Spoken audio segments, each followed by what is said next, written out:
Lieutenant general retired Faiz Hamid को बाज़ाब्ता chargesheet कर दिया गया। आर्मी एक्ट के तहत फील्ड जनरल कोर्ट मार्शल की कार्रवाई अगले मरहले में दाखिल। फैज हमीद ने ऑफिशियल रिक्रूट एक्ट की खिलाफवर्जी की, रियासत के तहफ़्फ़ुज़ और मफाद को नुकसान पहुंचाया, इख्तियारात और सरकारी वसाइल के गलत इस्तेमाल का भी इल्जाम, इंतशार और बदअमनी से मुतालिक पुरतशद्दुद वाक़यात में अलहदा तफ्तीश, 9 मई से जुड़े पुरतशद्दुद वाक़यात भी शामिल। ISPR के मुताबिक फैज हमीद ने पुरतशद्दुद वाक़यात में मज़मूम सियासी अनासिर से मिली भगत की। फैज हमीद को तमाम कानूनी हुकूक फराहम किए जा रहे हैं।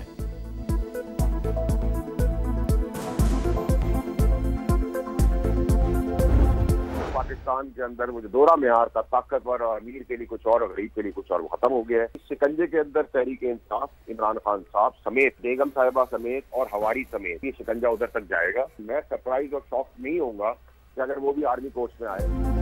फैज हमीद के खिलाफ कार्रवाई सबके लिए सबक है। बानी PTI के खिलाफ भी मिलिट्री कोर्ट में कार्रवाई हो सकती है। शिकंजा बानी PTI, अहलिया और हवारियों तक जाएगा। सेनेटर फैसल वाडा का रद्द-ए-अमल, कहा पाकिस्तान में अमन अमान की सूरत हाल बेहतर होगी। सिविल नाफरमानी की कॉल फैज हमीद को बचाने के लिए दी गई। सेनेटर तलाल चौधरी ने कहा कि फैज हमीद के खिलाफ चार्जशीट साबित करती है 9 मई हो या 26 नवंबर, ये एहतजाज नहीं बगावत थी। ये फैज हमीद और PTI गठजोड़ के खिलाफ चार्जशीट है। बानी PTI का मुस्तकबिल में सियासी किरदार और फौरी रिहाई नामुमकिन नजर आती है।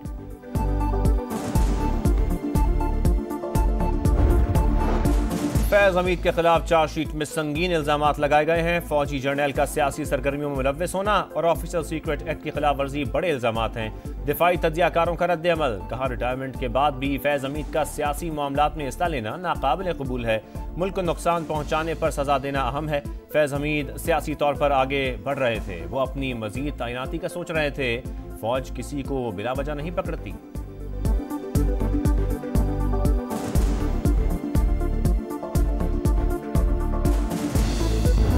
जिन्होंने इस्लामाबाद पर जो चढ़ाई करने की एक इंतहाई नापाक कोशिश की, उनको किसी सूरत में नहीं छोड़ा जाएगा। फिर एक कॉल देने की कोशिश की गई, सिविल डिसोबीडियंस। इससे बड़ी पाकिस्तान के साथ दुश्मनी और क्या हो सकती है। सिविल नाफरमानी की कॉल मुल्क दुश्मनी है। इस्लामाबाद पर चढ़ाई की नापाक कोशिश की गई। पाकिस्तान के खिलाफ साजिश करने वालों को नहीं छोड़ेंगे। वज़ीर आज़म शहबाज शरीफ का 2 टुक पैगाम। वफाकी काबीना के इजलास में कहा, सियासी इस्तेहकाम मुआशी तरक्की और सरमायाकारी के लिए जरूरी है। हुकूमती कोशिशों से महंगाई कम हुई। तरसीलात ज़र रिकॉर्ड सतह पर है। शाम के मामले पर पाकिस्तान गैर जानिबदार है। वहाँ फंसे पाकिस्तानियों की वापसी के लिए मैकेनिज्म तय कर लिया। काबीना ने मजीद 8 IPPs के टैरिफ रिव्यू की मंजूरी दे दी। कौमी खजाने को 200 अरब रुपए की बचत होगी।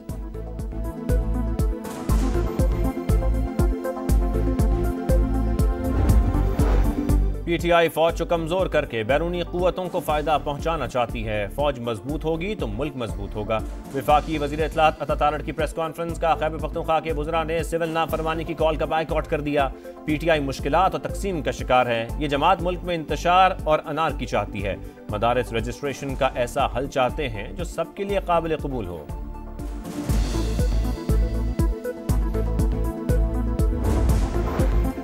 हुकूमत को बातचीत की पेशकश की है, कमेटी भी बना दी, लेकिन कोई जवाब नहीं आया। PTI रहनुमा सद कैसर कहते हैं, बात करें या ना करें ये हुकूमत की मर्जी है।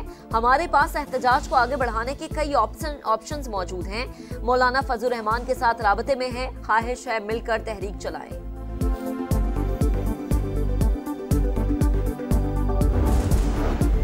बानी PTI की 9 मई वाकयात की जुडिशल तहकीकात की दरखास्त समाअत के लिए मंजूर। आईनी बेंच ने रजिस्ट्रार ऑफिस के एतराज़ात खत्म कर दिए। 1.5 साल हो चुका, पता तो कराएं 9 मई को हुआ क्या था। एहतजाज करने पर फौज तलब कर ली जाती है। वकील हामिद खान के दलाइल, फौज तो आर्टिकल 245 के तहत तलब होती है। अगर आप इसे मार्शल लॉ कहते हैं तो फिर आर्टिकल 245 को भी चैलेंज करें।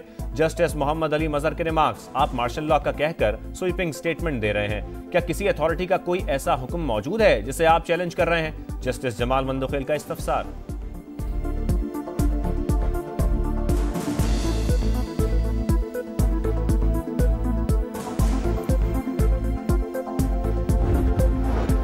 बानी तहरीक इंसाफ के खिलाफ तौहीन अदालत की हुकूमती दरख्वास्त पर समाअत गैर मुअय्यना मुद्दत तक मुलतवी। अदालत ने नोटिस किया तो बानी PTI को पेश भी करना पड़ेगा। जस्टिस अमीनुद्दीन का एडिशनल अटॉर्नी जनरल को हुकूमत से मजीद हिदायत लेने का मशवरा। जस्टिस जमाल खान मंदुखेल ने कहा, तौहीन का मामला अदालत और तौहीन करने वाले के दरमियान होता है, हुकूमत क्यों जज्बाती हो रही है। फौजी अदालतों में सिविलियन ट्रायल केस की समाअत जुमेरात तक मुलतवी।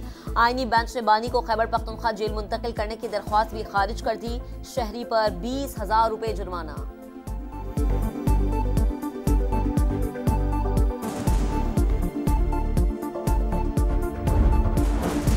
सुप्रीम कोर्ट आईनी बेंच में असगर खान केस की समाअत। हसास इदारों में सियासी सेल खत्म करने से मुतालिक रिपोर्ट तलब। अदालत ने वजारत दिफा को जवाब जमा कराने की हिदायत कर दी। हसास इदारों में सियासी सेल फैसले के बाद खत्म कर दिए थे। एडिशनल अटॉर्नी जनरल के दलाइल, इसका मतलब है हसास इदारों में सियासी सेल मौजूद थे। जस्टिस मुसर्रत हिलाली के रिमार्क्स। सलमान अकरम राजा ने कहा, यह तस्लीम शुदा हकीकत है, हसास इदारों में सियासी सेल था। असलम बेग, असद दुरानी और यूनुस हबीब ने इलेक्शन चोरी का एतराफ किया। जिन लोगों ने 1990 का इलेक्शन चोरी किया, उनके खिलाफ क्या एक्शन हुआ?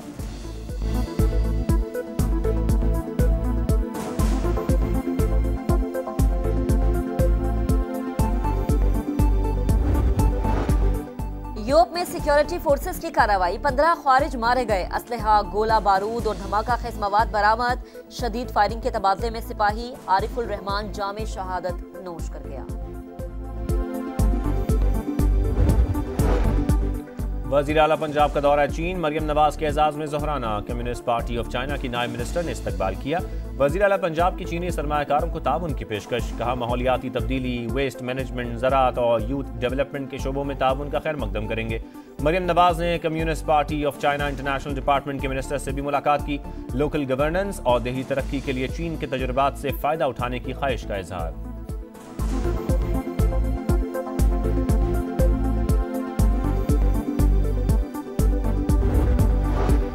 गवर्नर पंजाब से वजीर आला सिंध की मुलाकात। नून लीग और पीपल्स पार्टी की पावर शेयरिंग मीटिंग पर तबादला ख्याल।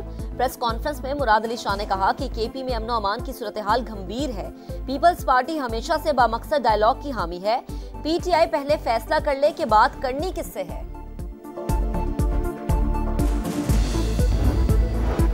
कराची के इलाके बल्दिया टाउन में मुस्लिम लीग नून के इलाकाई ओहदेदार का कत्ल। सीसीटीवी फुटेज सामने आ गई। वाकया टारगेट किलिंग है या डकैती मजामत, पुलिस की तहकीकात जारी।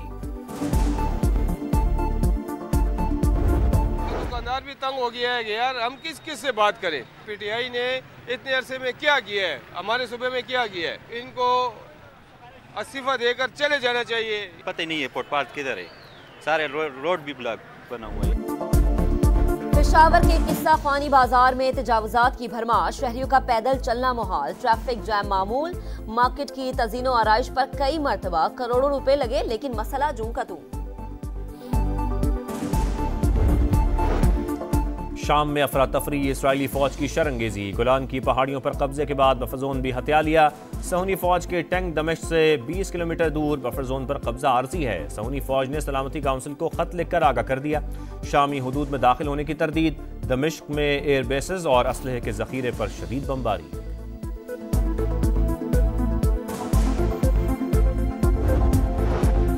शाम में अबूरी हुकूमत के बाद जिंदगी मामूल पर आने लगी। दमिश्क में दफातर खुल गए। सेंट्रल बैंक ने मुलाजमीन को काम पर बुला लिया। दारुल हुकूमत की सड़कों पर ट्रैफिक मामूल के मुताबिक रवा दवा। लबनान में मौजूद शामी पनागुजीन भी घरों को लौटने लगे। कई खानदान बरसों बाद दमिश्क वापस पहुंचे। तुर्क सदर ने शामी मुहाजिरीन की वापसी के लिए सरहद खोलने का ऐलान कर दिया।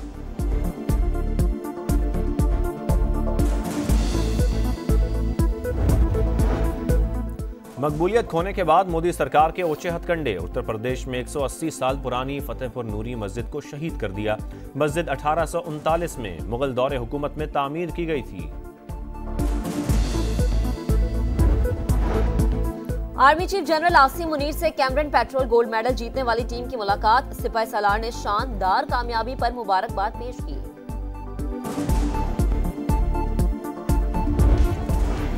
ग्रीन शर्ट्स का नया मार्का आज से शुरू। पाकिस्तान का जनूबी अफ्रीका से पहला T20 चंद घंटे बाकी। डर्बन में होने वाले मैच के लिए शाहीनों की प्लेइंग 11 फाइनल। शाहीन प्रोटीज के देश में 3 T20, 3 वनडे, 2 टेस्ट मैच खेलेंगे।